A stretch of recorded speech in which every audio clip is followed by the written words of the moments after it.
সমস্যা। আর্থাইটিস হলো দুটো শব্দ, একটা আর্থা একটা আইটিস।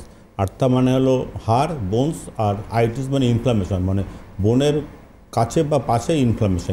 এখানে কি হচ্ছে, এখানে আমাদের যে জয়েন্টগুলো আছে এলবো নি বিভিন্ন রকম জয়েন্ট, সেই জয়েন্টে ইনফ্লামেশন হচ্ছে। ইনফ্লামেশনের কতগুলো কারণ আছে।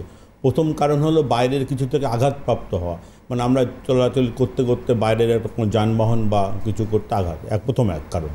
আর দ্বিতীয় কারণটা হচ্ছে আমরা যেটা ইনটেক করি, যেটা খাওয়া দাওয়ার মাধ্যমে আমরা গ্রহণ করি, সেখানে অনেক সময় বেশি সল্টেড লবণ অতিরিক্ত হলে বিভিন্ন রকম রাসায়নিক দ্রব্য যেগুলো আমরা খাবারের মধ্যে দিয়ে নিচ্ছি, সেগুলো যখন শরীরের কাজে লাগে না, সেটা তখন গিয়ে জমা হয় বোনসের ওই জয়েন্টে জমা হয়, হয়ে প্রথমে ওখানে একটা টেন্ডার হয়, ইনফ্লামেশন হয়, টেন্ডার হয়, তারপরে ক্রমশ ব্যথা হয়। এটা হলো মেন কজ আর কি।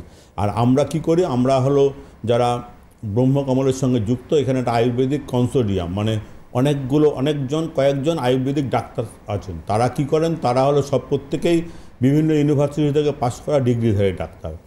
এখানে আমাদের প্রথমে পেশেন্ট এলে পরে পেশেন্টকে আমরা কাউন্সেলিং করি, প্রথমে তার মুখ থেকে কথা শুনি, তারপরে কেন ব্যথা হচ্ছে, কি কারণ, ব্লাডের কতগুলো প্যারামিটার বেড়ে গেলে ব্যথা হয়, ইউরিক অ্যাসিড, আরএফ ফ্যাক্টর, এগুলো ইউরিক অ্যাসিড কত হচ্ছে, আরএফ ফ্যাক্টর কেমন আছে, সেগুলো আমরা ইনভেস্টিগেশন করে দেখি।